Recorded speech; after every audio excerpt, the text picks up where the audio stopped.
નમસ્તે મિત્રો, જય માતાજી, જય સિયારામ। કેમ છો બધા? મજામાં? સ્વાગત છે એક નવા જ વિડીયોમાં। તો ભાઈ આજનો વિડીયો છે ને રામદેવ પીર બાપાના આખ્યાનનો છે। જોકે આખ્યાન તો બધાએ જોયેલું જ હશે, પણ આમાંથી અમુક ભાગ તમને બતાવવા માગું છું જે ગગુડિયાની કોમેડી છે। ભાઈ ગગુડિયાની કોમેડી અને પૂરી આખ્યાનની ટીમની એક્ટિંગ એકદમ કહેવાય ને કે જોરદાર હતી અને અભિનય જોરદાર હતો, એટલા માટે વિડીયો મૂક્યો છે। તો જોવાનું ચૂકતા નહીં, સીધો વિડીયો ચાલુ કરી દઉં છું।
એમને પૂછજો ને હું તો ડીજે માં હતો તો મને બોલાવી તો હું કરતો હતો તો નોટ કરો ને કાકા, હવે તો હું મોટો જ થયો। હા આપા, હવે તો હું મોટો જ થયો, એટલો બધો મોટો થઈ ગયો, એટલો મોટો થઈ ગયો, થોડું ગા કરવા જાવ હવે હું ન જાઉં એટલે ન જાઉં। પૈસા દેન તોય ન જાઉં, હું નહીં જાઉં, પૈસા તો નહીં જ લઉં કાકા, પૈસા મારી આગળ છે જો પાકીટમાં કેટલા બધા પૈસા છે, નહીં જાઉં મારી ઓનું આનું તે જાવ ને કાકા સરપંચ બનમાં પડી જાય ને તો ગરદાની ઘરની પોવા દે ઓ જેવું થાય ને તો કાકા હવે તો મોટા તો થઈ ગયો, અહીંયા તો પોકી ગયો, હવે કેટલા છે માર ખાવા સરે આમ ના કરો કાકા, હું ના ઉતારવા નહીં જાઉં હવે બાપા છે ભૂલી ગયો કાકા બાપા નીચે માં જો ને ત્યાં ધક ધક ધક ધક ધક ધક ધક ખાટું તું ને તે અવાજ આવ્યો છે, હમણાંથી બંધ થઈ ગયો, બેરો થઈ ગયો, બાડો થઈ ગયો કાકો ઓછી બાકી છે મારા કામનું ક્યાં કામ કરવાનું લે મારા કાકા તો 17 ફેરી પૈણા 17 ફેરી ઘડી ગયા કાકા માં આવું બધું કોણ કહે છે આવું બધું પેલા શીખવાડ્યું કોને આયું કોને ના કોને કાકા માતા ને લાગે છે પછી અવાજમાં આમાં કરવું પડે છે અરે શીખવાડ્યું કોને આવું બધું કાકા શીખવાડ્યું એમ કે છે તમે શીખવાડો ખોટું બોલે હમણાં તમારું નામ દેતો તમારા બાપા કીધું એમ કીધું અરે આવું દેવા આવું પડશે આવશો ને તારી બાપ અહીંયા આપણે તારે આટલું ચાલી આવી શું કરે આટલું ને તો તમારે કામ કરવાનું, તમારે કામ તો ન કરવું પડે કાંઈ, ધાનવાળી આવી જાય ને પછી તમે આમ ખવડાવે શું ખાય લાગવાને થોડો આટલું તમે જાવ છો ને હા ભાઈ જા હું કામ કરું એ રે શું બોલો તો આપણી ગાવું ના જા પાનવાની ઉપર આગળ ઉકળાની ઉપર ઉભો રહો એટલે છેડે છેડે ચાલુ હું ના ઉપર ઉભો રહો એટલે તમે મને મારી ઓળ લઈને આવતા હોય તો બતાય પાછા આવજો વિયા ન જતા પાકુને આવજો પાકુને વચન આપો મને ગામ પર આપો કે ગોળામાં ના ના હવે નથી જતો કાકા હાલ હું જાઉં છું તમે આવજો હું આને ઉભો છું બતાય મને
આ ઓલા છોકરાના ન્યાય આવ્યો ન્યામાં આવું છું હવે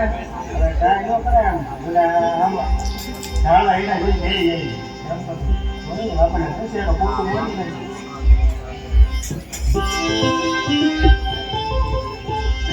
અરે પ્રધાન કોને મહારાજા તેના વાણી વાળો કેવો કરતા કરતા જઈ ગયા હતા આજ આપણને આવતા જોઈ કન્યાભાઈ એવું કરી નિરાશ થઈને વાળી ગયા હતા તમે જાઓ છો અને ખરી ખાતરી કરો કે બંનેભાઈ શા માટે આવું ભરેલું છે તમારી આજ્ઞા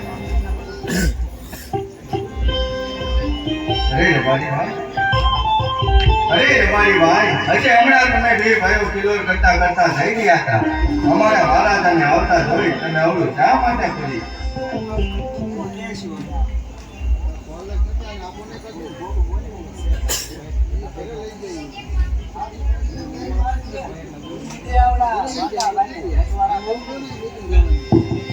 હા મારી નંબર બીજી જગ્યાએ હા હે બાપા તમે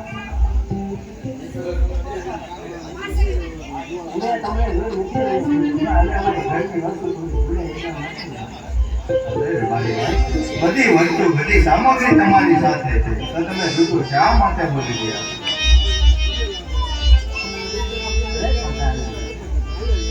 જો સાચું સત્ય કહી તો આપણો મહારાજાને તો રહીને જરા જઈને પૂછાવો અરે મહારાજ હા પ્રધાન તમારી ભાઈઓ એમ કહી રહ્યા છે કે જો સાચું અને સત્ય કહીશું તો આપણા મહારાજાને રીતો નીકળે હા મેં અમારી ભાઈને જઈને હું પૂછું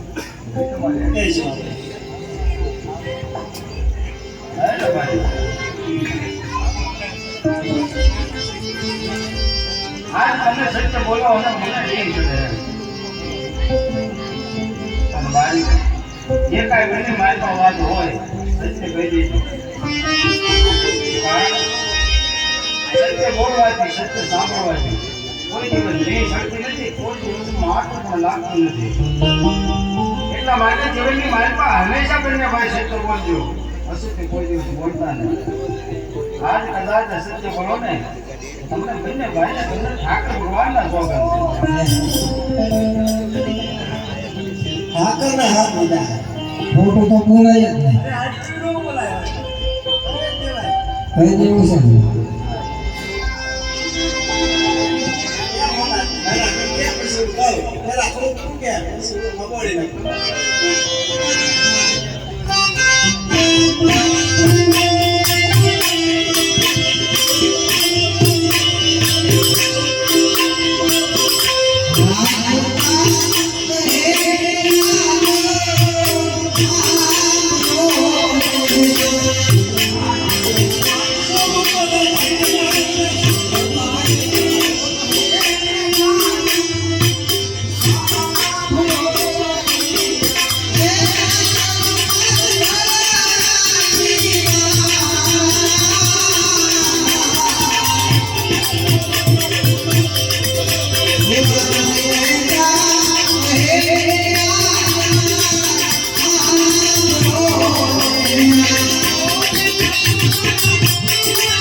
Oh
આ પોતમ ઘરનું નામ એક એના સમયે વાંચીએ કહેવાય એટલે તમારો સુકમ નોને માનવું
તો મિત્રો તમને વિડીયો કેવો લાગે આખ્યાનો કોમેન્ટમાં જણાવજો. તો આજ માટે આટલું જ છે. પછી પાછા મળશું બીજા વ્લોગમાં. તો સ્વસ્થ રહો, મસ્ત રહો, જોતા રહો ગુજ્જુ હરી વ્લોગ્સ. બધાને જય શ્રી કૃષ્ણ.